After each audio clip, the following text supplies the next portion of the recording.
Good morning. Today is Thursday. It's the 19th of August. And this is The Breakfast Show being brought to you by me, Lizzy Swan from Suffolk. And this morning we're talking teachers' pets. So if it's raining cats and dogs where you are this morning, you're in the right place.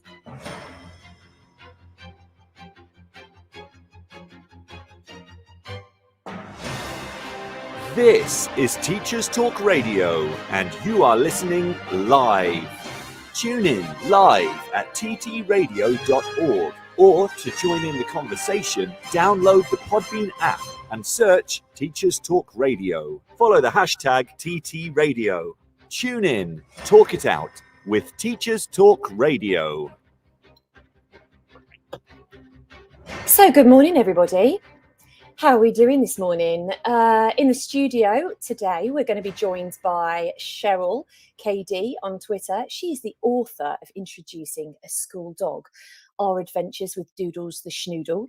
And we're also going to be joined by Ninka Gibson, who has established an equine care farm for children in Suffolk and is now setting up Roots, Boots and Hooves in Wales.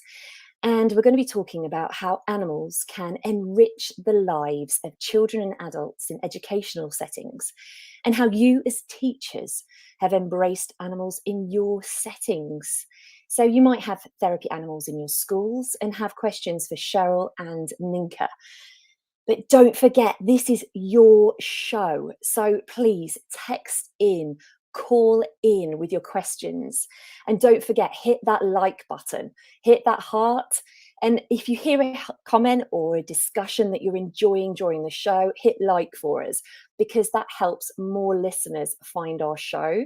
It helps more listeners find Teachers Talk Radio. And we really appreciate that here at Teachers Talk.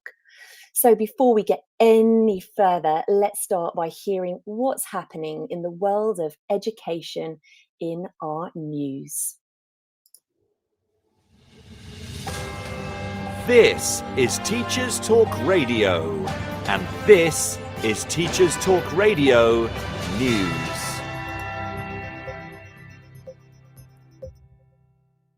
This is your latest Teachers Talk Radio News with Gail Glenn.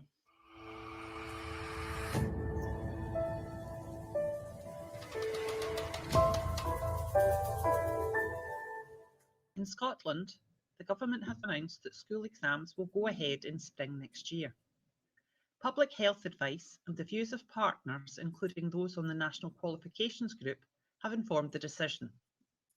The Scottish Qualifications Authority have reduced course content to take the disruption faced by young people into account. To cover all eventualities, there will be 2 contingency plans in place.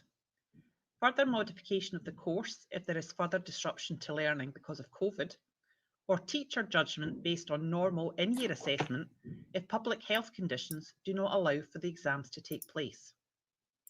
Education Secretary Shirley Ann Somerville said, "Exams will take place next year if safe to do so. Fairness for learners sitting exams in 2022 is at the heart of our plans. Assessment modifications across national courses for the next academic session are confirmed by the SQA in recognition of the disruption to learning that young people have experienced. We will set out details on further support available for learners in September. Careful contingency planning has taken place in case there is further significant disruption to learning, or if public health conditions do not allow for the holding of an examination diet. These contingencies offer stability for teachers and learners in the coming academic session and will allow their focus to be on normal practices in teaching, learning and assessment. More detailed guidance will be issued by the SQA at the earliest opportunity."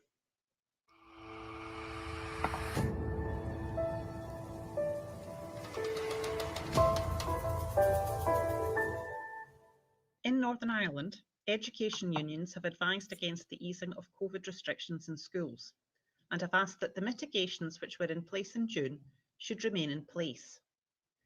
The executive have decided to retain face coverings for the first 6 weeks of term, subject to review. Chair of the NIC-ICTU, Maxine Murphy-Higgins, said, "As we see the infection rates rise, particularly among our school-aged population, it seems ill-advised to be withdrawing the mitigations. We all have a civic responsibility to play our part in the fight against the virus, and we are all alarmed at the increased rate of infections and deaths. We see no reason to relax the mitigations. The decision by the Northern Ireland Executive to state that bubbles are no longer required will make it impossible to trace close contacts. In a letter to school principals, Education Minister Michelle McIlveen said, "I understand there will be a number of issues which you would like to have clarity on to support your preparations for return of pupils. My officials have been reviewing the department's COVID-19 guidance for educational settings over the summer, and it remains my intention to publish this ahead of the new term." This has been your daily education news briefing.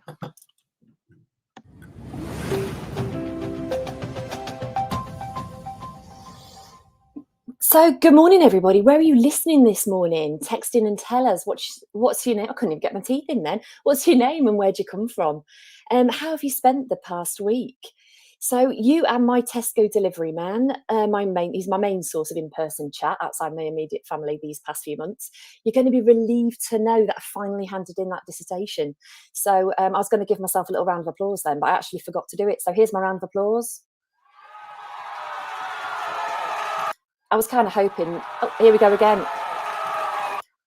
Oh no, I might never actually be able to stop the cheering sound effect, so that might continue throughout the show.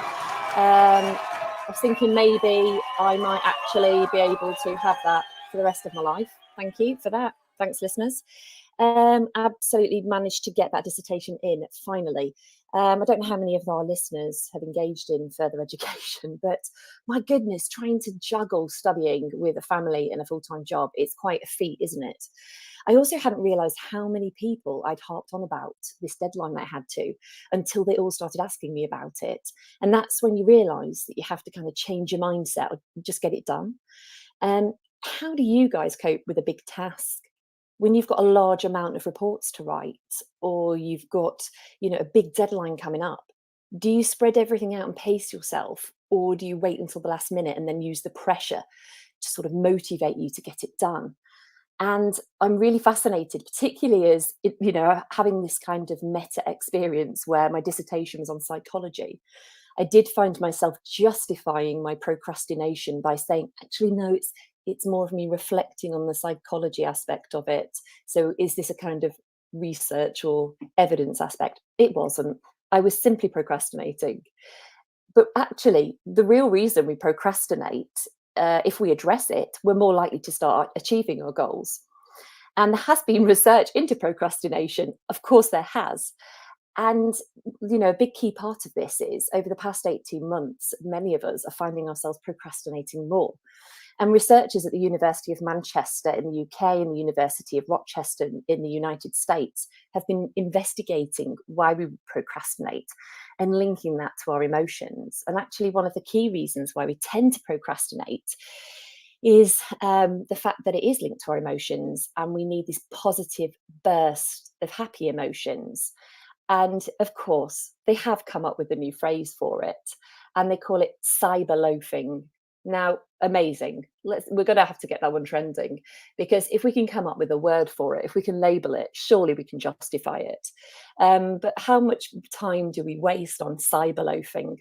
I definitely waste a lot of time cyber loafing, but it's this idea that when we are procrastinating, that we can tend to put time off. And I know that if any of you have read the book Eat the Frog, and that idea of let's just get it done, but they were researching this idea that do we need to actually have some time where we get that hit of positive emotions? So we will actually go and spend some time looking at memes of cats, or in my case, spending a lot of time on Instagram looking at reels of dogs falling over, or dogs, slipping on lino as they're rushing to their dog bowl.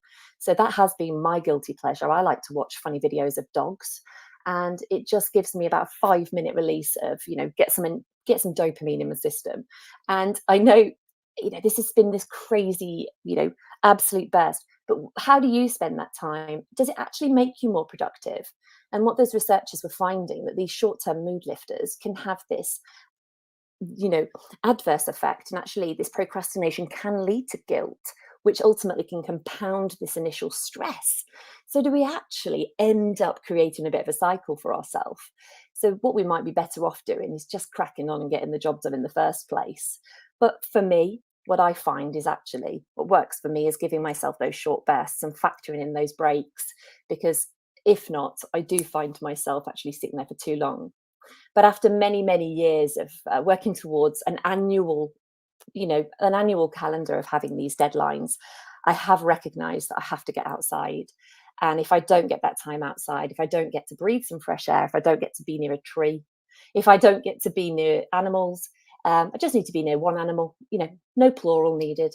But if I don't get to be near, people that I care about, if I don't get to be near the outside air, then it really does affect my productivity levels, and then I think that's really important. And that's one of the key things that has affected so many people during lockdown, that they haven't had that access.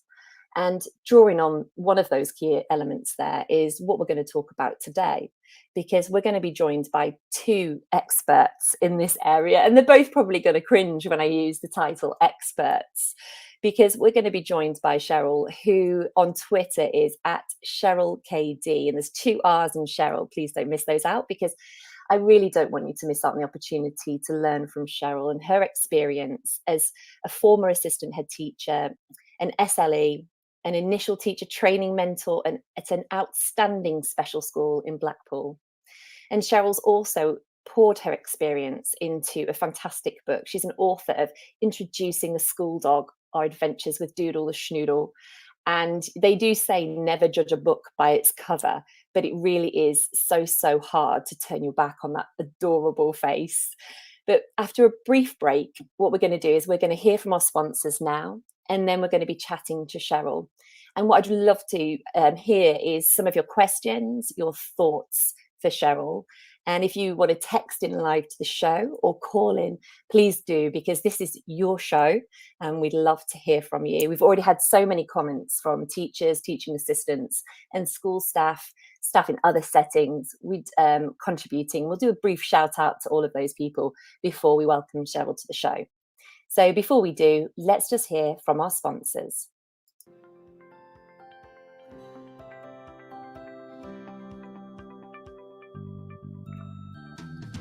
Creative Resources, made for teachers by teachers. At Creative Resources, we've been rethinking what a classroom can be. We've created a huge range of more than 2,500 original and exciting resources that span across more than 15 different subject areas. Whether you're looking for primary or secondary level resources, careers options, PSHE, arts or humanities, Creative Resources have the resources for you.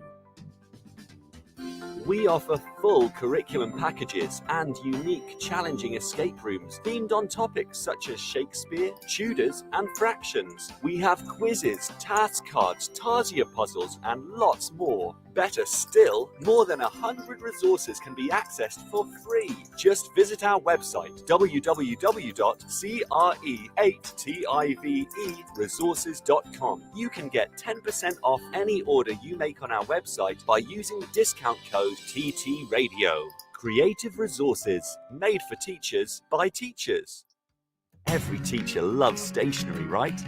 Imagine getting a selection of fun, beautiful and unique stationery items designed and selected especially for teachers, delivered through your door every month.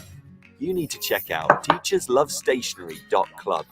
I'm always so excited when the box arrives. It's such a treat. My Teachers Love Stationery Club box is just a little treat to myself every month.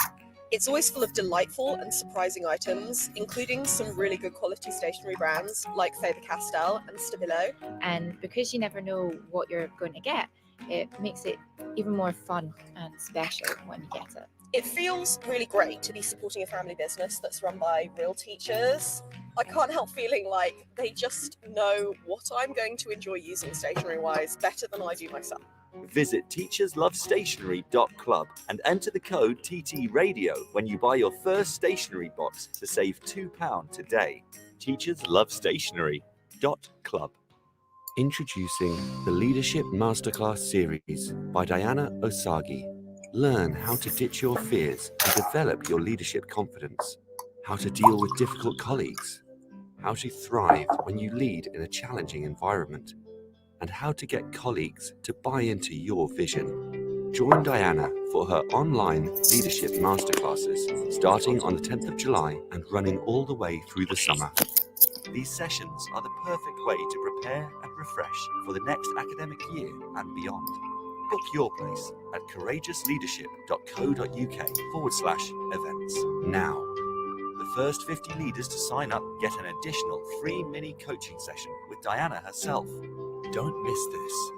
Courageous Leadership Masterclasses at courageousleadership.co.uk/events. Okay, so welcome back. Before we welcome Cheryl, I just need to do some shout outs to some listeners today. So a massive shout out to Hugo. Hugo is a Saluki Whippet and he is absolutely beautiful. Salukis are just the most graceful of creatures. Cross with a Whippet, fast. Salukis are also incredibly fast dogs. Saluki is I believe, a therapy dog as well and goes into schools. But Hugo, you are absolutely handsome and divine. Also going to do a shout out to Nero. Nero, oh my goodness, is I think a black Labrador. I'm not great on identifying breeds, but he looks like a very handsome black Labrador who is a hearing dog and a working dog. So he is also just gorgeous. Also a big shout out to Tilly, who is a therapy dog, and we'll be chatting to Ninka shortly about Tilly. And I can't forget Oreo and Cookie Dough, who are guinea pigs who work to look after children in a school. Interesting, they're called Oreo and Cookie Dough because I once had guinea pigs who worked in a school and they were named by the children, they were called Biscuit and Pudding. So interesting, we've got some common recurring themes in guinea pigs that are named by children. And I'm going to lastly do a shout out to my dog. He's not quite so therapeutic. He can be sometimes, but he's called Cosmo. And he's a black Labrador. And I have to say, I think I sometimes need therapy after being with Cosmo because he eats everything, mainly skirting boards and my furniture. But he is an absolute, I have to say, from my perspective, and it is a challenge for me at times to do, I put myself out of my comfort zone to do this show because following a really difficult experience with dogs when I was about 11, I have really worked very, very hard to get myself in a place where I'm comfortable around dogs. And I'll probably chat to Ninka about this a little bit because I'm aware that so many staff and children don't feel at ease being around animals. And, this is something that we have to be conscious of. It's not automatic that we can bring animals in. And I know we'll talk to Cheryl about this as well. So let's not delay any further. Don't forget, please hit that heart button and like the show so that more people can find us. So without further ado, let's welcome Cheryl. Hi, Cheryl. Oh, hi, welcome. Thank you for having me on the show. No, we are absolutely delighted. Thank you so much for coming in and congratulations on the book. Oh, thank you. Yeah, I enjoyed writing that one. It was lovely. Great. So can I start off with my first question? Did you grow up with lots of pets?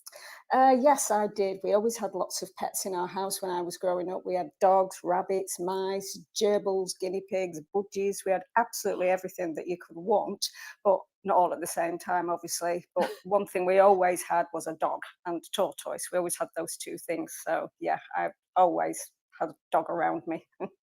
That's amazing. Did you always have the same breed of dog or did you have different breeds?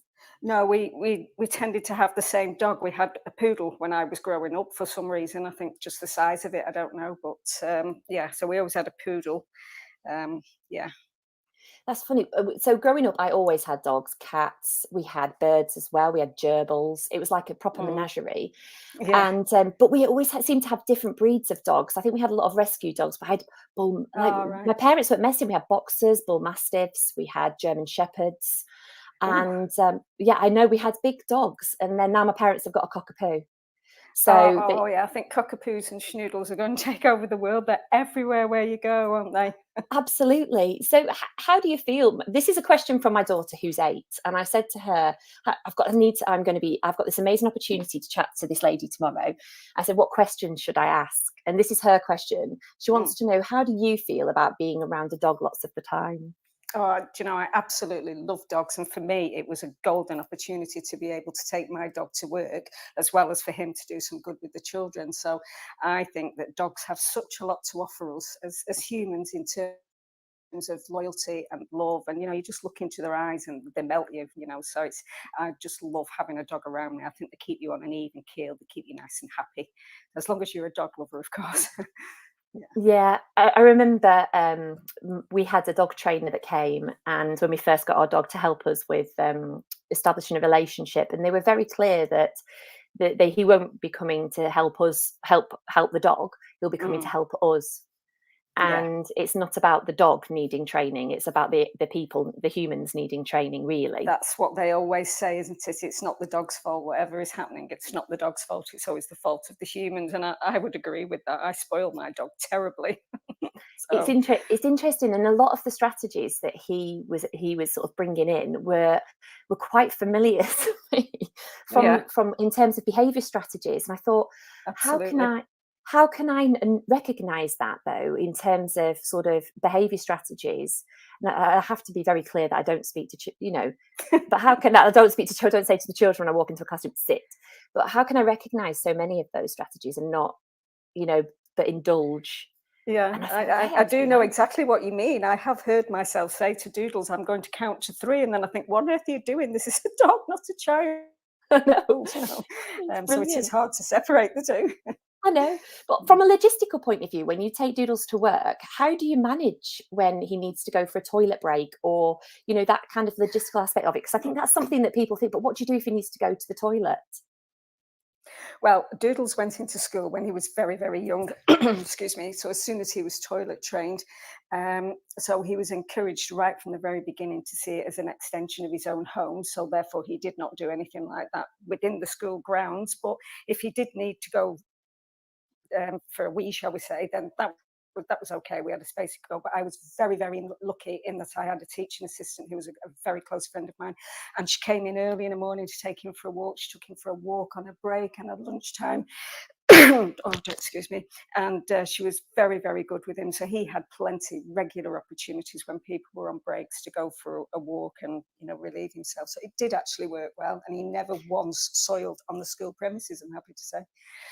I think that's one of the key things that you're hitting on for me as well, is the benefits for staff as well. Yeah. Actually, when they because we prioritise children getting opportunity to take physical exercise during the school day, but schools don't always. So a lot of schools do, but we don't always think about the opportunity for staff to go and take that physical break and that time with the dog. I talk to my dog all of the time. When I go for a walk, I chunner at him, but we don't always do the same for our staff. And did you notice any difference in those staff when they came back from a walk with Doodles? I certainly did. Yes, he was very popular, especially at the beginning when he was a puppy and was first allowed out. That they all came back kind of with a smile on their face. They were just happy to be around this cute, fluffy little thing. But as time went on, the young lady who did take him out for walks and things, she was very poorly, and she said it was very therapeutic for her to just be with the dog, and he'd just give her a cuddle unconditionally. And she said quite often we would have staff come and sit in my office if they were upset from maybe something that was going on at home or whatever, or they just maybe wanted a cuddle. The staff really did benefit from being around him. Not all of them, there were 1 or 2 of them that were a little bit worried about having a dog on the premises, but you can't force him on people if they're not happy. No. They're not happy. But by and large, the staff absolutely loved having him in the school. He was very popular, and they did say that he was very therapeutic for them as well. Yeah, and I think it's like any strategy, especially around wellbeing strategies, because wellbeing is personal. And you can't have a strategy that's going to work for every single person, because I wouldn't feel comfortable doing yoga on the school site. No. I wouldn't feel comfortable, and it just wouldn't be for me. No. But for many, many teachers, it fits in with their timetable, and it works for them brilliantly. So wellbeing is personal, But I found from my experience that sometimes you can do coaching meetings, you go for a walk with the dog, and actually having that sort of intermediary there deflects a lot of the attention away from the two individuals there. Or you go and have a supervision session, and actually having that dog there, it sort of deflects a lot of the tension away. Yeah. And absolutely, it really does support staff as well as the pupils there. I think from a logistical point of view, one of the aspects that school teachers ask about when they talk about bringing an animal into school, and particularly dogs, is around risk assessments that schools need to do. Have you got any thoughts that you might be able to share with teachers?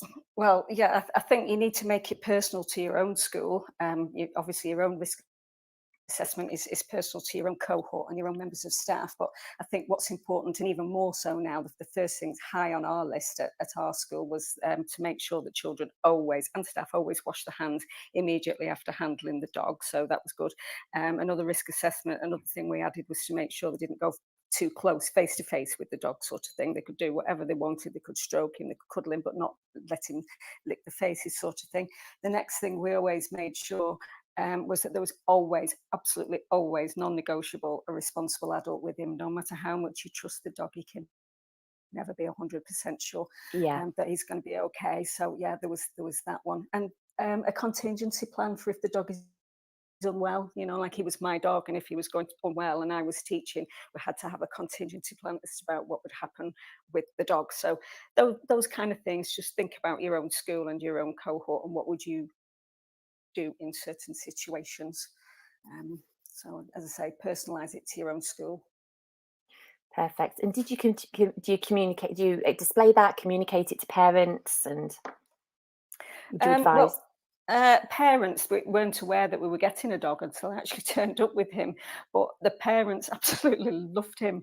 He kind of almost turned into a celebrity dog, because with ours being a special school, there were some parents who came to school and they were all, like doodles, and all of this kind of thing, and they stroke him and they pet him. But I think over and above as well, it was something that they could talk to their children about, because when children come home from school, what have you done today or whatever, and they always go, oh, nothing or whatever, but talk about the dog, and they had something, straight away that parents knew about because they'd seen the dog.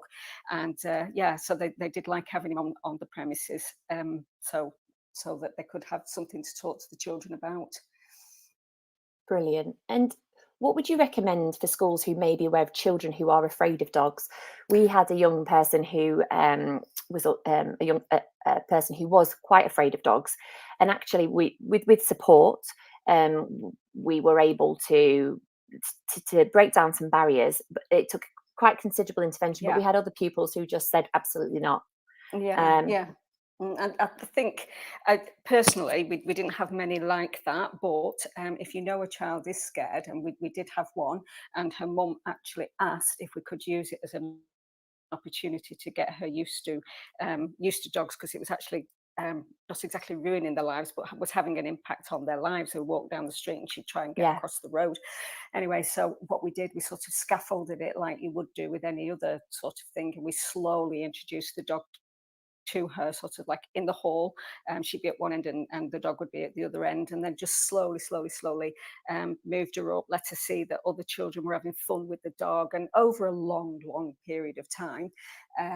And then just when the child is ready, we moved her up a little bit closer, then we gave her toys to play with so the dog would go up, and she was just like, eventually, it did take her maybe a year or so. Eventually, she started holding the dog's lead and taking him down to get the register and that, and it was kind of like job done. And her mum was so pleased because it had such an impact on their lives. She was now not terrified of dogs.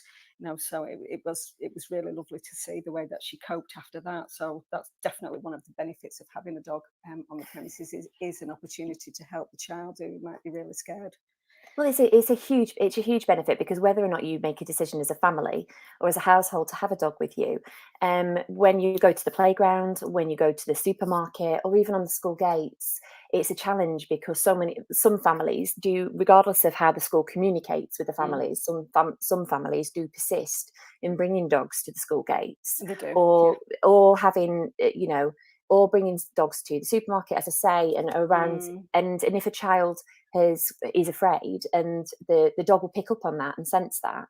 Yeah. And you want to protect the child. And what I was finding with my own experience when I was 11 around our family dog, and it was an unfortunate situation that happened, and it was an accident, but I was very frightened. And what was happening when I had my own children, I recognised that I was going to have to find a way to manage that. But my own fear around dogs, I projected onto my own children, even though I was trying to manage that in front of them. It's just like they say that sharks can smell fear, don't they? Absolutely. And my children were picking up on my own anxiety. I was trying to keep them safe, and it was all just this like I don't know, like domino effect. And I realised, well, we can't continue like this. And one of the things that I found incredibly helpful was going into the Blue Cross animal shelter. And there are lots of other animal shelters, and spending some time in there, listening to them and how they support families. And unfortunately, we weren't able to adopt an animal there because our children were too young at the time. And the specific guidance around one of the animal shelters we were working with was that they had very specific guidance around the age of the children in the home. And I know that other animal shelters have different rules around the families. But they were really, really clear and offered really good guidance around how to support when you've got when you have fears around dogs due to early childhood experiences and so on. But it's really, really important because, you know, I don't know how many dogs were adopted or were welcomed into homes during lockdown, but I've heard 2 million or 3 million dogs. Wow. It's a lot of big number, that.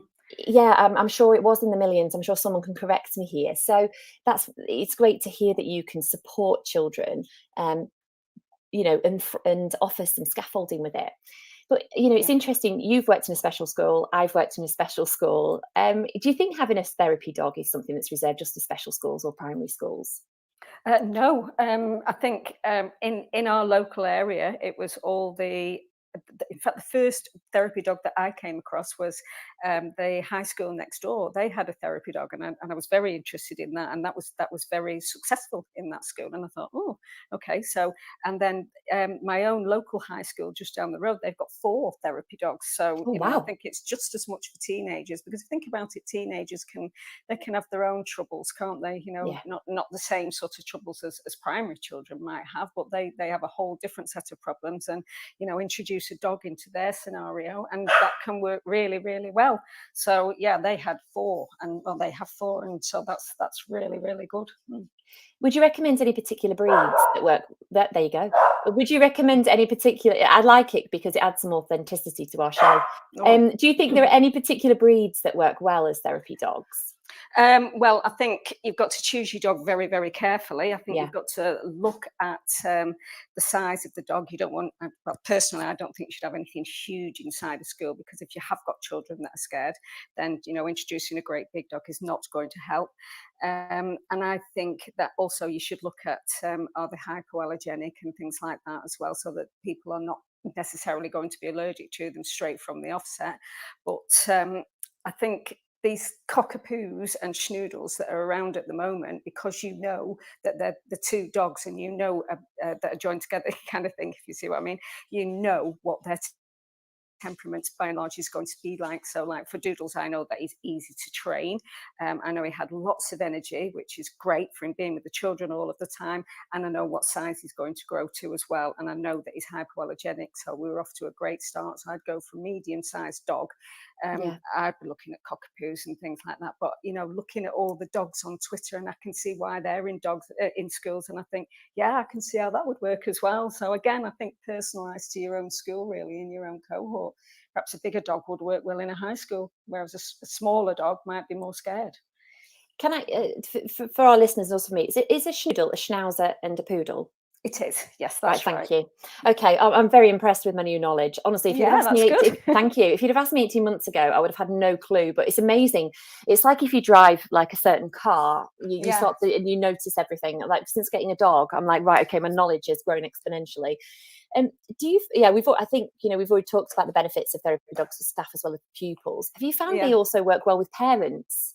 If they come in for meetings? Yeah, yeah. The parents did like him because quite often they would come in, and the dog's straight up. He's so friendly, be straight up and jump on people's knee, which is, you have to find out if they're bothered at first, don't you? But so any visitors to the school and parents, and he's there, he wants to show his support straight away. So the parents did like being around him, and it was the same with the school transport as well. I think with Doodles, it's kind of like become almost like a community dog Yeah. within the school. So the school transport staff, when they bring the children in, they would say to children, "Oh, look, there's Doodles," because he would go out first thing in the morning and see the children off the bus. And so all the school transport staff got to know him, and the parents got to know him. So it did work really well with all the adults as well. They liked having almost a school dog, if you will. They did like having him around. Do you know, I mean, I've looked into this quite extensively as well, but could you share with our listeners any evidence that there is to support the therapeutic benefits of having a therapy dog or a therapy animal in school? Yeah, well, when I was doing research for my book, there wasn't much around. Excuse me, there wasn't much around at the time, but after a little while, I did start to find some evidence. But my own evidence, you can't beat your own evidence of what you've seen with your own eyes. And it's just the things that he has done have been absolutely wonderful. We've had children who are scared, as I've said already, and who are now not scared. We've had children with challenging behaviour who just spend a few minutes with the dog and they're sort of calmed right down. It can be used for support, and all of those things. I've got lots of evidence of my own, and talking to all the local schools as well. I went around the local schools in my own time and asked for evidence that they had, and there is a lot of evidence coming together now about therapy dogs and therapy animals, because of course other animals are coming into schools now as well, aren't they? So What sort of animals have you got? I mean, we've had listeners who've shared with us a whole menagerie, like I say, Oreo and Cookie Dough, the guinea pigs. I think guinea pigs are quite popular because they're quite robust. But we've also had experiences of like stick insects. Yes, and that's right. they're Insects. I remember stick insects when I was a child, and Yeah. and rabbits. My favourite one was somebody sharing that they've got bunny monitors that carry them, these lovely. giant house rabbits Yeah, that come round yeah. the size of dogs, that they go round on leads, Well- or less so leads, but the bunny monitors, I love that. Oh, that's so cute. Well, when I was researching for my book, I asked people, what sort of animals they had, and I found that one school had goats, which was very useful. Yes. Another school had horses, rabbits, like you say, and one school contacted me to tell me that they had tarantulas. And with the tarantulas, if the children liked them, they could have them sitting on the head or the shoulder while they did the work. And I thought, oh no, I'm absolutely terrified. And I was like, oh no. They asked if I wanted to visit, and I declined the visit. I said, no, thank you, but no. Less so that one. Leanne's shared that she remembers going to a school once and the school dog was on the organisational chart. I have to say that's amazing. I love it. Yeah. We have in the entrance hall to the school, there's the senior leadership team, and the head teachers are great fun, and he put the dog up there on the senior leadership team. He's a dog lover. I love it. His photograph next to the head teacher. That's amazing. So I think one of the key questions we've had on Twitter has been about what advice would you give schools or teachers who'd like to approach their head teacher about getting a therapy dog, or a head teacher who'd like to go to their governors or their trust board? How can they start gathering the advice to support their proposal? How can they convince them? Yeah, just recently I was contacted by a teacher on Twitter, in fact, again this morning as well, and they said that they'd actually used my book. Sorry, I don't mean to push brilliant. But they had used my book to make the case for having a school dog.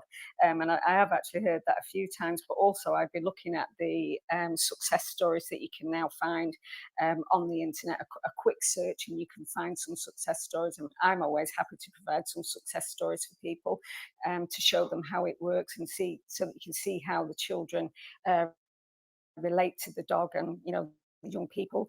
I think that's the best way to sell it, is to find evidence of the dog doing so much good in your own school. Look at your cohort of children and look at your cohort of staff, and just think what is their primary need, and then work from there, work forwards from there, and as well, to put your case together around that, find evidence that suits your school. That would be the way I would do it. Yeah. Do you think that, sort of quick question, do you think, has COVID impacted on whether or not Doodles has been allowed in school? Yes, it did have an impact, but our school is very, very sensible. They didn't go down the hysteria path and say, no, he can't go in or anything. Right, good. But it was decided, as a senior leadership team, it was decided that he could, if he went into one bubble, he could only visit that one bubble. This was right back at the beginning when we didn't understand Yeah. how COVID was passed around. So Yeah. obviously the bubble that I was in, because I was teaching a lot of the time as well, he went with me and we just stayed within that bubble. And so that was it for the day. He couldn't go into another bubble then. And also it could only be around sort of like one member of staff. So the person who walked him, he did actually lose that bit of freedom, but we all lost lots of freedoms at the very beginning of COVID. In fact, we still are, aren't we? But yeah, the senior leadership team, we were very sensible about it all, and just kept it all nice and controlled and kept him within the same bubble. And it still worked. It was fine. And what a deep relief for the children that they could still have that therapeutic time. Yeah. Because they will have lost so much. You're based in Blackpool, aren't you? And Yes. that's where my family are from, and still live. So I know the area Oh, extremely really? well. Oh, that's And nice. yeah, they do. My dad, when he was my mum and my grandparents, for the listeners, my grandparents moved there in the 1950s and set up a boarding house. And my dad used to live under I used to say my dad used to live under the Big Dipper, but not literally, but his house when he was a I know what you teenager was mean. under the Big Dipper. But no, my Oh, mum and lovely. dad met when my dad was 16. He used to work for Blackpool Council, and my mum was 14. But anyway, Oh gosh, but they that's lived very there young. for a long time. But all my family live in Blackpool. But yeah, they will have needed that. And I think that's incredible that they still have that continuity of therapeutic support. Yeah. But I am so grateful to you, Cheryl, for joining us this morning, and for the generosity of opening up. If anybody wants to contact you on Twitter and ask those questions. But thank you. It's such an amazing opportunity for children to have access to that support. I have seen the most incredible exchanges with children who have refused to engage in any conversations with adults because they just haven't had they don't have the words, they don't have the ability, they don't have that capacity in that moment. And I've seen a dog be introduced into the room, and they're able to open up to that, open up to the dog. And yeah, they can make a massive difference in a school. They really can.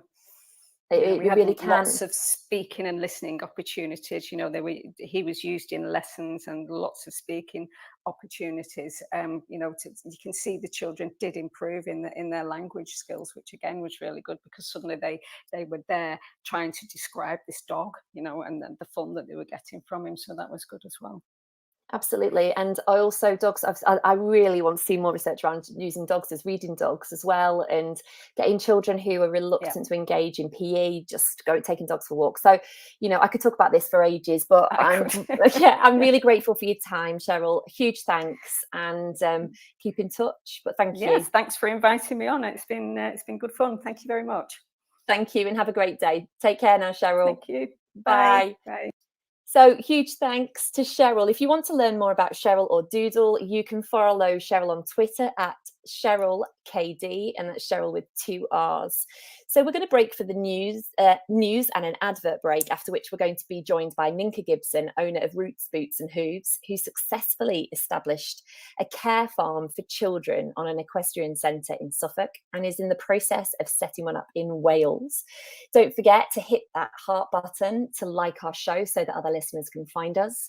And do drop in some questions, text us, call in. This is your show, and let's make it your show.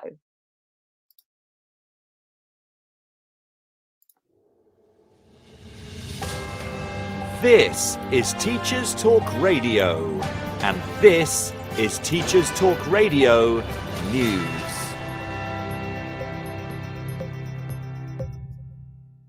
This is your latest Teachers Talk Radio News with Gail Glenn.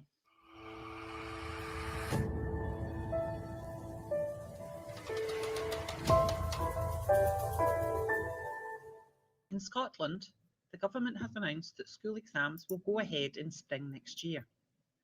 Public health advice and the views of partners, including those on the National Qualifications Group, have informed the decision. The Scottish Qualifications Authority have reduced course content to take the disruption faced by young people into account. To cover all eventualities, there will be 2 contingency plans in place.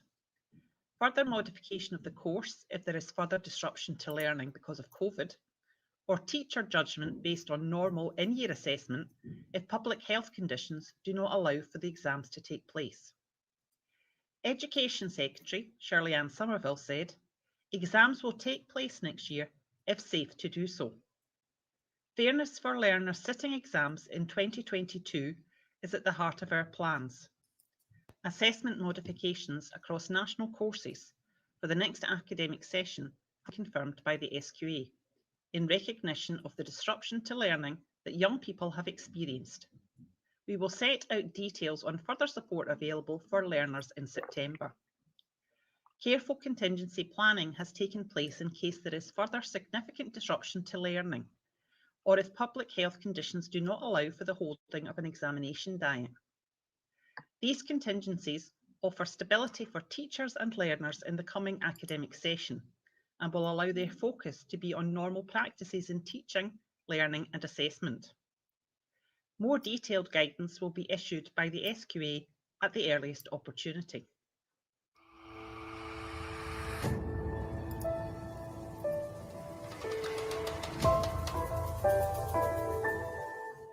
In Northern Ireland, education unions have advised against the easing of COVID restrictions in schools and have asked that the mitigations which were in place in June should remain in place. The Executive have decided to retain face coverings for the first 6 weeks of term, subject to review. Chair of the NIC-ICTU, Maxine Murphy-Higgins, said, "As we see the infection rates rise, particularly among our school-aged population, it seems ill-advised to be withdrawing the mitigations. We all have a civic responsibility to play our part in the fight against the virus, and we are all alarmed at the increased rate of infections and deaths. We see no reason to relax the mitigations. The decision by the Northern Ireland Executive to state that bubbles are no longer required will make it impossible to trace close contacts." In a letter to school principals, Education Minister Michelle McIlveen said, "I understand there will be a number of issues which you would like to have clarity on to support your preparations for return of pupils. My officials have been reviewing the department's COVID-19 guidance for educational settings over the summer, and it remains my intention to publish this ahead of the new term." This has been your daily education news briefing.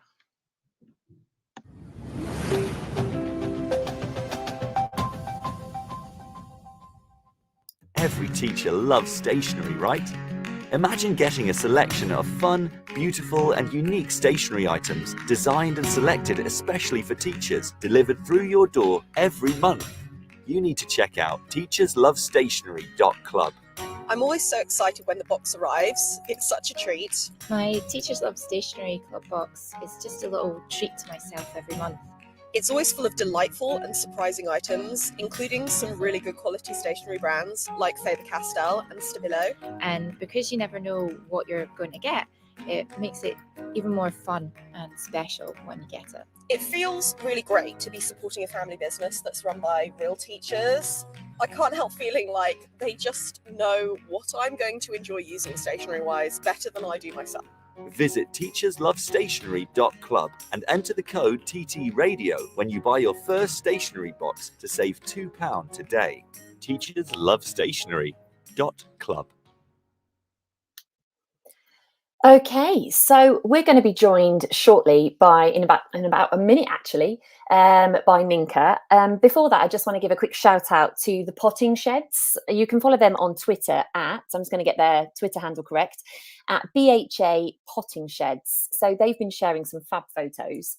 But the Potting Sheds have got some brilliant animals. They keep a number of animals in their school gardens to share with their school community. They've got a tortoise, with an outdoor enclosure for great weather. They've got rabbits, guinea pigs, aviary birds and chickens with some new chicks. and their staff live about a 5 minutes walk away and visit at the weekends and holidays, or bring them home if necessary. And their learners interact and care for these creatures and so on. And but absolutely, they look after their animals there, and their learners. Oh, it's Sarah that sent the information in, and their learners are year 6, 7, and 8. But you can find more about their adventures with their creatures at BHA Potting Sheds. But Ninka is going to be joining us now.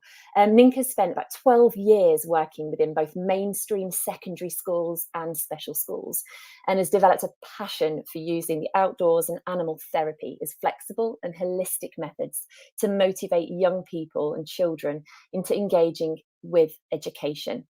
The benefits of learning outdoors and using animal therapy are very well documented. And 4 years ago, Ninka used these theories and her experiences as a counsellor and educator to set up a quality assured provision in Suffolk called Poplar Care Farm.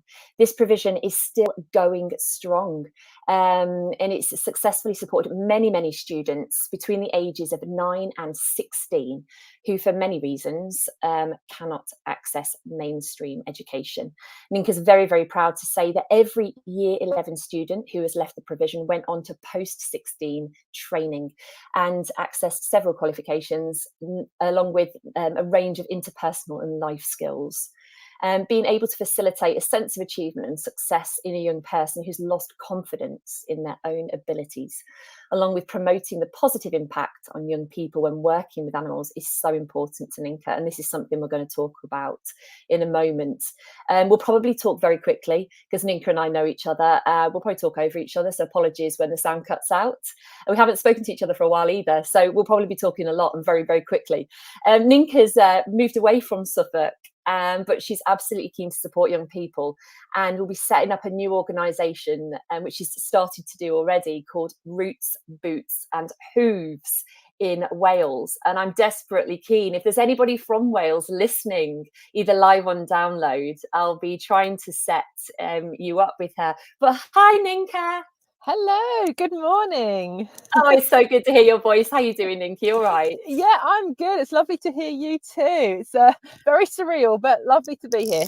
It's amazing. So where are you physically at the moment? Are you outside, inside? I always like to know where Ninka is when she's walking to me. I'm sat in the barn currently because I didn't want the dogs to bark whilst I was on the phone. It's so amazing. I'm in the barn. That's great. I mean, it's just authentic. When Cheryl was talking earlier, there was a dog barking, and I was like, brilliant, brilliant, an authentic sound effect. This is fantastic. I love it. So we've got so many questions for you. I don't even know where to start. So I just want to catch up and have a gossip, but we'll start with some important questions here. So because one of the things we do need to mention is that Ninka is the most incredible horse. I don't want to call you a horse rider, equestrian. Is that way? Yeah, that's fine. That's okay. So why do you think children can have such a special bond and such? Because Cheryl's like team dogs, and your team dogs as well. But what's so special about this bond that they form with horses? Yeah, I mean, there's an awful lot of benefits for children with all sorts of animals, all shapes and sizes, for building empathy and compassion and all those kinds of things. But I think the key element with equine therapy is that horses are very, very sensitive to humans' emotions. They kind of mirror, so will respond and reflect the person that's with them and their emotions. So if you have a young person that's arrived and they're feeling particularly distressed or angry, a horse isn't going to connect with them. So one of the really sort of amazing things that I've seen through the work with Poplar Care Farm is the fact that a child has to learn to self-regulate their mood and their emotions, because otherwise they can't make that connection with the horse. And I have yet to have a child arrive with us that doesn't want to make a connection with a horse, be it a little Shetland or a big Shire. They want to be able to do something with them, and they learn very quickly that if they go storming in that stable in a bad mood, or if they're very stressed and anxious, the horse will be wary of them because they do mirror their emotions. So I think that's extra sensitivity that a horse has makes it really kind of a special connection for the young person when they do make that connection. And I think the other thing that's key with the horses is because of their size, for most of them, they are bigger than the young person. So there is automatically that self-preservation in the young person where they're like, actually, okay, I'm going to give you a bit of respect. I'm going to give you a little bit of time if that's what you need. And they start to make that a sort of allowance for having to allow another being to react and respond appropriately before they can. Otherwise they might get, you know, their toe trodden on or whatever else it might be. So that self-preservation sort of element of things makes a big difference. Absolutely. I mean, one of my favourite experiences around equine therapy that I know Ninka has facilitated for a young person is a young man who was in year 6 at the time, and he had very complex, highly complex social, emotional, and mental health needs. And he wasn't able to attend the school that he was attending. And he wasn't able to regulate his emotions within the setting that had been provided for him at all.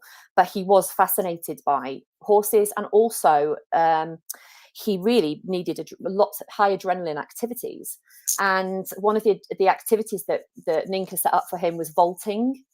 Could you start off by first of all explaining what vaulting was? Because I think as the person who did part of the risk assessment for you at the time with you didn't quite understand what vaulting was when sending a 11-year-old boy off to go and do vaulting, but it was the most extraordinary goosebumpy experience when I watched the video back. I don't think I breathed for the entire video, but to watch that sense of achievement, can you just start off by explaining what's vaulting, what was going through my mind at the time when I saw this child doing it, why, you know, and that sense of like, I've literally got chills now when I think about it, good chills. Yeah, so vaulting is essentially gymnastics on horses. So the young person will be on. There's no saddle on the horse. There's no bridle on the horse. They have sort of like a mat on the back of the horse, which has 2 handles on it, so they can hold it to balance and just to steady themselves. And they'll start off with just learning to sort of sit on the horse conventionally, if you like, and then they might learn to kneel on the horse, to stand on the horse, to be able to turn round, to face sideways, to face backwards. And it can get quite high tech. You can get 2 or 3 young people on the horse and they will learn how to roly-poly off them. They will learn how to use each other to balance. And the horse the whole time is connected by a long rope to the instructor. So the horse is, it's a safe, controlled environment, as much as it ever is with horses, because there is always that element of, you know, it is a living animal. Yeah. The physicality of vaulting is really key, particularly for this young person that you're speaking about, because it is strenuous, it is hard work, and the children really have to utilize their core muscles, which obviously makes a massive difference to that. They're having to use their own strength, their focus, and their attention is completely involved in staying on the back of that horse. So they don't have a lot of time to think about other things that might be going on. So the physicality is really kind of key for that. Yeah, absolutely. And they zone out. But it was just the most incredible experience, that sense of, in terms of short-term wins, in terms of that relationship, that absolute focus. So rather than me tell you what I think, what are the benefits of equine therapy? Well, the list is so long, but I think the what we just touched on there, the sort of focusing on the present, the needs of another living creature, is a real key one for a lot of young people. Along with, particularly at the moment, unfortunately, you know, we see an awful lot of children who have suffered trauma, sort of attachment, abandonment issues, those kinds of things. So that learning to trust in something which doesn't judge you no matter what. You can turn up wearing whatever, you can look like whatever, you can have your hair dyed all sorts of different colors, sticking up in the air, shaved off, piercings, whatever. There is no judgment. So for a lot of young people, particularly teenagers, who feel like perhaps the education system has not been a positive experience for them, or that they feel like society in whole, that they're not a part of it, they're not accepted, a horse doesn't judge on that. So the horse will make that connection with that young person, will develop that trusting bond with that young person, regardless, as long as you treat it and communicate with it effectively. So that sort of developing sort of healthy boundaries, to regulate your mood, accountability for your actions. You know, if you suddenly throw something, the horse is going to spook. So all of those things combined generally means that equine therapy can have a positive impact on most young people. Anxiety, depression, again, they're a very calming influence. So if you have a young person who's feeling very anxious or very low, we have one young lady that comes to us at the care farm, and the first thing she does is she'll go and stand in a stable with a horse and just stroke them for a good half an hour. Yeah. And then she's like a different girl when she comes out the stable. She just needs that connection, that physical touch, that being with a living sort of creature that will give you trust and affection and everything else, regardless of anything else that's going on around you. Absolutely. I mean, who doesn't want that? Who doesn't Yeah, want that's that? true. That's I mean, true. and I've watched children who arrive from, and they're in a heightened state, or just feeling, just as I say to my daughter who's 8, just in a muddle, and just go and groom the horse for just an entire session. They won't even go on the horse. I use the wrong terminology with Minka. Sorry, everybody. I can't get the horse speak right, but we'll just go and groom the horse. And it's almost like that sensation of being near the horse's heartbeat.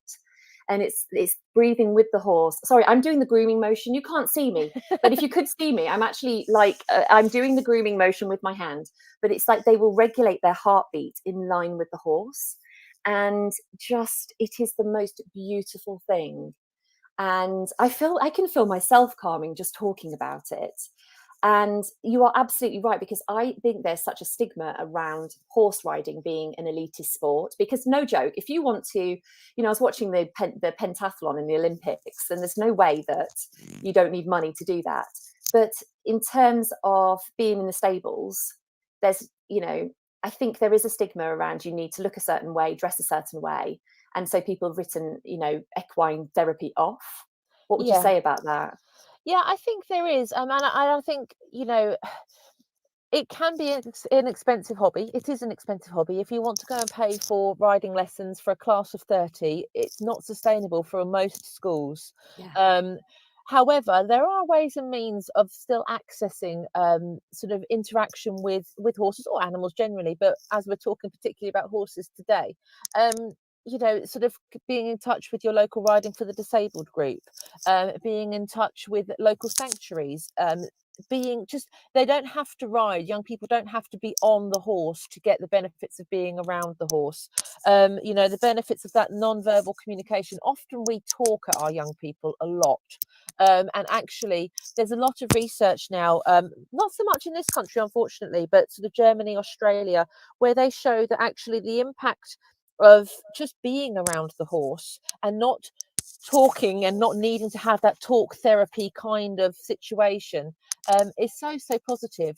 So if you have got a local horse sanctuary, a local Riding for the Disabled association, get in contact with them, see what you can do, see whether they'd be happy for you to perhaps make a donation to the sanctuary, make a donation to the RDA in return for taking a group of students that might really benefit from just grooming, being around, just helping out with the horses. That is often a good way of for some schools, if they haven't got the budget to be able to go to riding school and pay for lessons, that's a really good way to get the young person involved with horses sort of overall, if you like, without the actual riding part. Yeah, and for anybody, I mean, we are very spoilt in Suffolk in the fact that we have a lot of outdoor space. We're in a rural area, and I'm going to stab in the dark that in Wales that you're in a barn, Ninka. Yeah. So I'm assuming that you're surrounded by fields. If not, it's an imaginary barn. You're like Mr. Ben. But I worked in Richmond for a very long time, and I know in Richmond there's a lot of access. There's a lot of riding schools around Richmond, and there's Riding for the Disabled in Richmond as well. That's a big. Am I right in thinking, Ninka, that's a national charity? It is. It's a national organisation, and the RDA have got stables dotted around all over the UK, and are usually really keen to sort of promote themselves and also to encourage young people to come and to get involved. So they're a really good organisation as a starting point. And a lot of our towns and cities now are also developing. As people are becoming more aware of the the positive impact of being outdoors and being with animals for our young people. We have a lot of sort of city farms popping up in places as well. So sometimes a quick Google or whatever other search engine you may use is a good starting point to then be able to develop a little bit of a pathway. And don't be afraid to ask. I think that's the thing. When I started the care farm, I approached our local equestrian centre and just said, look, this is my idea. I think it could be really beneficial. What are your thoughts? And actually, they were really keen to work with me. And from that grew a successful care farm, which now we work really closely with the local authority and other local schools to support as many young people as we can. And I think one of the incredibly exciting things about your care farm is that it is a quality assured, independent alternative provision for children between 9 and 16. And many of the children that attend as part of their curriculum throughout the week. And it gives many of those children the opportunity to be able to sustain their education within mainstream environments, as part of their education throughout special school settings, or as part of their education whilst they are awaiting a placement within a special school. And for some of those children, it's their only access to, it could be their only time outside of the house for the whole week. Would that be fair to say? Yeah, no, definitely. I mean, I think that's the real benefit from setting it up is the fact that we can be really flexible. Each individual child has a very different background and a different school sort of situation. So we do have children that come to us 1 day a week. We have children that come to us 3 days a week, and the other days they're in their school setting. We have other students who perhaps, for whatever reason, can't attend school at the moment, so they might be home tutored and then they come to us on other days. And we have some students that, as you say, that are waiting for local specialist provision, that then they can come to us whilst they're waiting, so that they're still getting that interaction and also getting out of the family home. Because as we know, the longer that a child is at home for, the trickier it is for them to get back into school. We also have some students that are school refusers, so they come to us and we build a sort of transition timetable, if you like, with their school. So we get a couple of the staff members from the school over to spend some time with us at the care farm with the child, build those relationships in a place where the student feels safe and secure, and then we start to sort of build it up to them being in school a bit and with us a bit, and gradually sort of swap things over. So yes, it's very varied. Most of our children they've all got very different sort of situations, but because we keep the setting very small, we never have more than 6 children in one session. Then they get a very high staff to student ratio, and it means we can be really, really flexible. One of the things that I really love is that when the staff from the child's original school setting come and do transition, that you have a real difficulty getting those staff to go back or to leave. Yes. Because they really want to stay and they want to go on the horses and they want to stay with the animals. I could have poached an awful lot of school staff over the last few years. I can say that much. I know, and a lot of them actually want to stay, and actually a lot of them have come over and said, well, how do I actually set up a care farm, or do you want to stay? And specifically teaching assistants as well, I know, and they want to stay. But one of the things that a lot of staff, because the challenge is it's not really a challenge. I think it's, you said this, I said this in your intro, you're all of the children that have left you at the end of year 11 have left and gone on to post 16 training, or and one of the boys, he's a man now, but one of the boys actually ended up being offered an apprenticeship on the farm, which is just unbelievable, because I know that young man is incredible. But one of the things that is talked about is about whether or not they're able to access an accredited qualification whilst they're with you, for that sense of success in themselves, but also about the fact that you're able to put the young people onto a pathway for post-16 education, training, employment. Can you talk to us a little bit about that? Because I think that's something that will support our teachers and teaching assistants as they go and talk to SLT or governors about this. Yeah, so obviously for schools, there is a focus on the exams and qualifications that a young person will leave with at the end of year 11. So but very early on, we decided we would offer accredited qualifications, and that formed part of our quality assurance with the local authority, to show that we are working towards or following specific schemes of work, following specific specifications, to make sure that we do always stay very focused on our goal. It would be very easy to just play with ponies all day, but we need to just kind of make sure that we keep the focus and the end goal is always in sight. So we offer a range of qualifications. A lot of them are based or are ASDAN accredited. So we offer a small animal care qualification. We offer a land-based skills qualification, and they also work towards a couple of the bigger certificate of personal effectiveness and those kind of qualifications.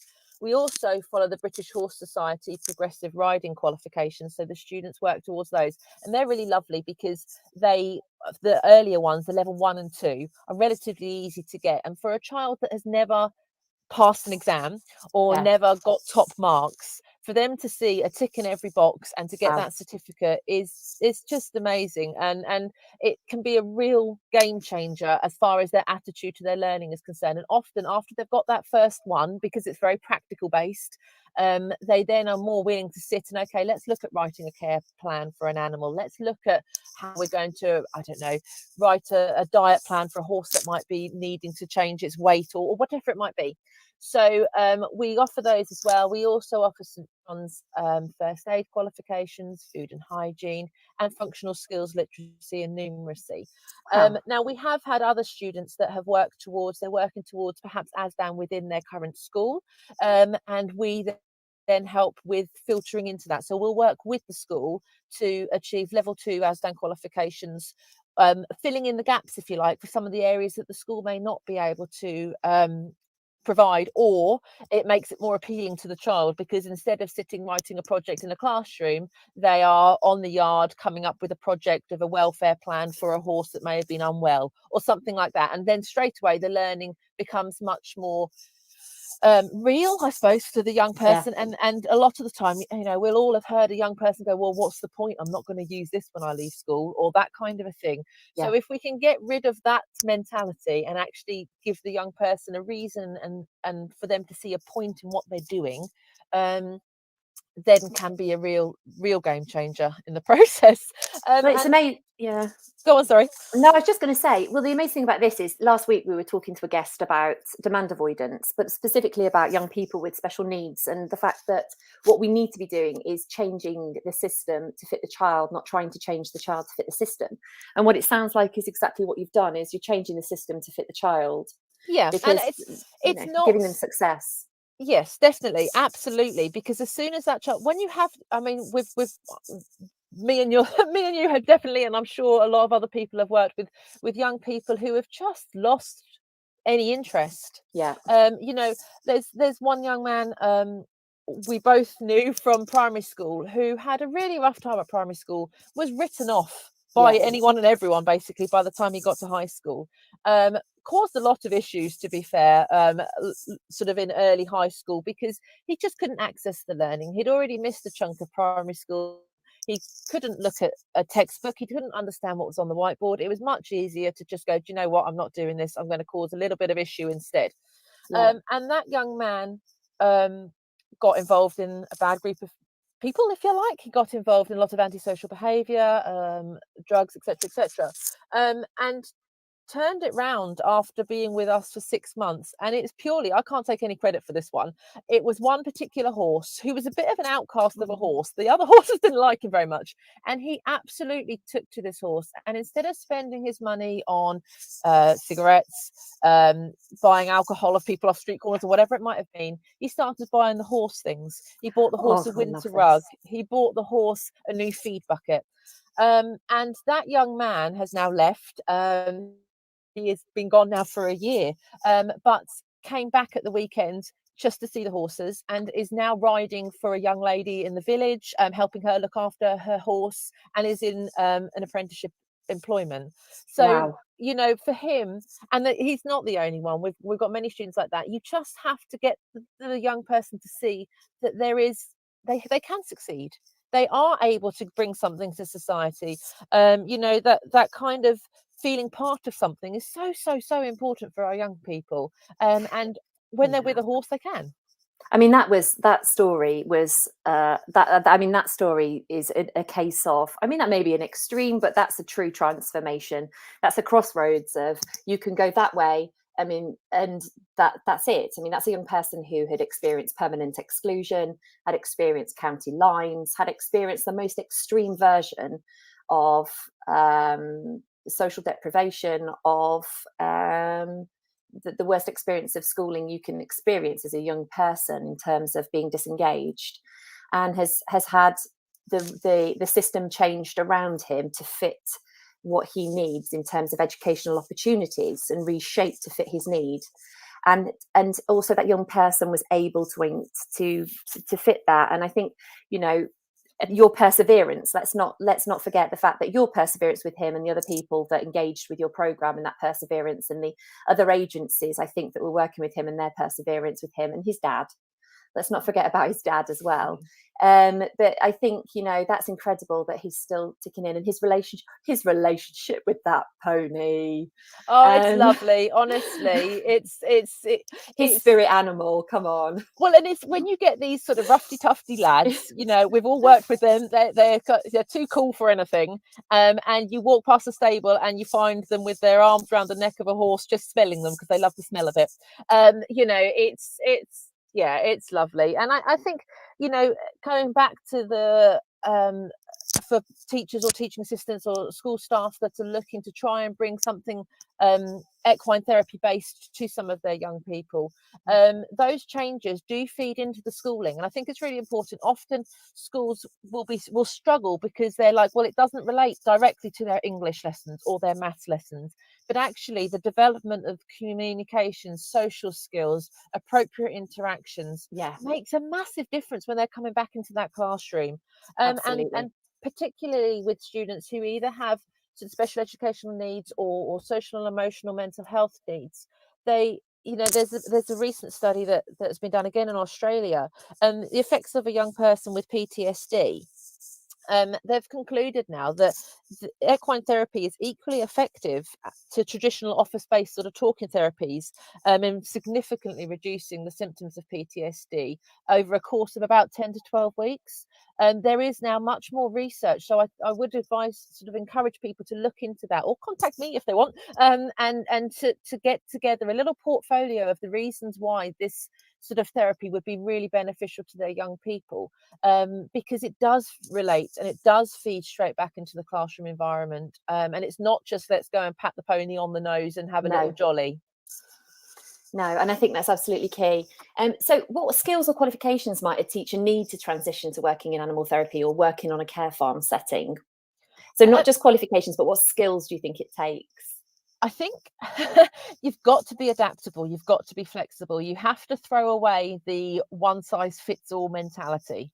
It has to be a case of, okay, yes, you may have worked in schools for a very, very long time. And I know there are many, many schools out there that are very flexible and very adaptable. But our national curriculum does tend to make teachers have to follow a certain path. And actually, the absolute joy of setting up something like a care farm is that actually you can, within reason, obviously working together with your local authority and local schools, come up with a plan that will suit the young people probably better, or at least be able to open up pathways for young people that perhaps aren't succeeding in education. If you are an education sort of based professional with not so much animal experience, but you really like the idea of sort of starting a provision like this or working a provision like this, a lot of farm-based or animal-based businesses are looking to try and diversify into this kind of setting. So there is Care Farms UK, which is an organisation which works with farmers to help them to sort of work together with educationalists to develop a care farm. So you come together with another professional. So I did have a lot of experience with horses, but actually my working with the equestrian centre, if I hadn't have had that experience, I could have then channeled that and worked and sort of collaborated with some of their staff so that they brought the equine knowledge and I brought the education knowledge. It's really key to make sure you do bring those two bits together if you are looking to work with students in a school, because ultimately schools are only going to use the service and benefit from the service if you have got an educational focus. It's just looking at it in a different way. So certainly contact local riding centres, local farmers, to see whether they may be interested in coming together and working on a project that would help the local community and local young people. Absolutely. I would say as well, a lot of the care farms, because I knew Ninka when she was researching this, I think a lot of the care farms that are about are aimed at adults. So I know that there are increasing provisions that do welcome children. But if you are interested in either sending children to a care farm or having an experience of visiting a care farm with children, get in touch with Ninka and ask her some questions about her experience setting up. Because my goodness, you did so much research and have got, you know, you've done the hard yards in that. And now you'll hopefully, well, you're setting up a provision. You've got a new project in Wales. Where are you going to start? What's the process? And how can Teachers Talk Radio help you get the word out? Okay, well, I'm still very much involved with Poplar Care Farm as well, but remotely, obviously. It's not too good a commute. You don't commute from Wales to Suffolk. That's a heck of a commute every day. It is. So I'm still involved with that from afar, because it's my baby and I couldn't let it go. No. But I was also, I arrived here in Wales, which I'm surrounded by a very beautiful countryside, a lot of animals, and obviously young people. So, and I wasn't at the point where I thought, actually, no, I don't want to do this anymore by any means. So I'm starting an organisation over in Carmarthenshire, which is called Roots, Boots and Hooves. And it's offering a range of services. I'm looking at setting up a provision specifically for young people in the same way as Poplar Care Farm. So if there are any schools locally to Carmarthenshire or Ceredigion or Powys that might want to look at how we can support them, then please do get in touch. I'm also currently working with the local authority and the local police to set up sort of, at the moment we're looking for just running sort of regular weekly workshops rather than a full-time provision, because obviously it's early days, and working with students who may be involved with young offenders. It may be looking at supporting students who are school refusers or home educated, or those with specific additional needs that might need a bit of further support. So in the same way as we did with Poplar Care Farm, starting slowly and building up really. I'm also offering services to go into schools and look at how schools can actually bring animal therapy into their environment, or how we can work with local organisations to help set up a scheme so that their young people can benefit. And on top of that, we're also running bushcraft and outdoor learning experiences for some of the older students. Actually, we've secured a site with the National Trust locally to us, which is a beautiful forest setting with a river going down one side, where we're looking to run some residential wild camping for some older teens who may need a little bit of support with teamwork, communication, social, that kind of thing. So yeah, there's a few things in the pipeline at the moment. Oh my goodness. I think you might find you might have some people requesting that they come and do some work experience with you before much longer. Oh, they're more than welcome. More than welcome. That is incredible. You might also find you've got some people asking if they can do their teacher placements with you. Ninka, I think what you failed to mention actually when I was asking you about skills that you might need is that you have the most unreal sense of energy. And also Ninka does have the most incredible energy and strength. I remember when you started working at the care farm and you came back and your upper body strength was crazy. You have to be very, very strong. I am not. But you have to have the most incredible strength, resilience, and also eternal optimism. And I think that's something that as teachers we have to have. But I think working in the care farm particularly, you just need to retain that optimism. Would that be fair to say? Definitely. And that's twofold really, because you will speak to schools if you are looking to set up something similar. You will speak to schools who sometimes maybe leadership teams can be a bit dismissive, because their focus is on we need to get the academic attainment. That's the focus, and I completely understand that. But it's about actually being able to go back and go, yeah, but hang on, have you thought of this? we can also support with that. Look at these young children who have benefited from this. It's about being able and being confident enough to do that. And again, with the young people, young people will often arrive for their first session. It's muddy, it's raining. Oh, I'm not doing that. I'm not touching that horse. He's smelly, he's hairy, whatever. And it's about that they feed off your positivity. We know that with young people, you surround them with positivity, they feed off that, and then they will grow. And it's just that, just chipping away and being annoyingly optimistic all the time. That's how it is. Listen, Ninka, thank you so much. I'll be in touch. But anybody in Wales, in that area, keep in touch with Ninka about setting up that provision. If you want Ninka to come into your school, please do. Her energy is absolutely contagious, and I've seen it firsthand, the transformation with young people. And I'm pretty sure that's someone that we know that's just like the show as well, Ninka, if you can see in the chat. Yes, I can. Okay. It's good to see familiar faces that we know and love. But Ninka, thank you so much. We'll see you very, very soon. Thank you. Thank you for having me. Pleasure. So thank you so much for listening today. It's been an absolute joy listening to Cheryl and to Ninka. I'm about to go on holiday for a couple of weeks. I'm off up to the Lake District. So huge thank you for joining me for my past couple of shows. If you'd like to join me as a guest on a future breakfast show, I would absolutely love to have you and have your suggestions for what we can talk about together on Thursday morning breakfast show. Term time will be a little bit earlier. We'll be starting at the time of 7 o'clock in the morning. So you can catch me as you're setting up the classroom, or you can catch me as you're eating your shreddies, however it works. So if you'd like to suggest some topics, please do tweet me at Pegs UK. So as I say, huge thanks to Cheryl and Ninka. To listen again, search Teachers Talk Radio on the Podbean app or Google Teachers Talk Radio. To continue this conversation, connect with me via Twitter at Pegs UK, and I will look forward to seeing you again in a couple of weeks. Take care.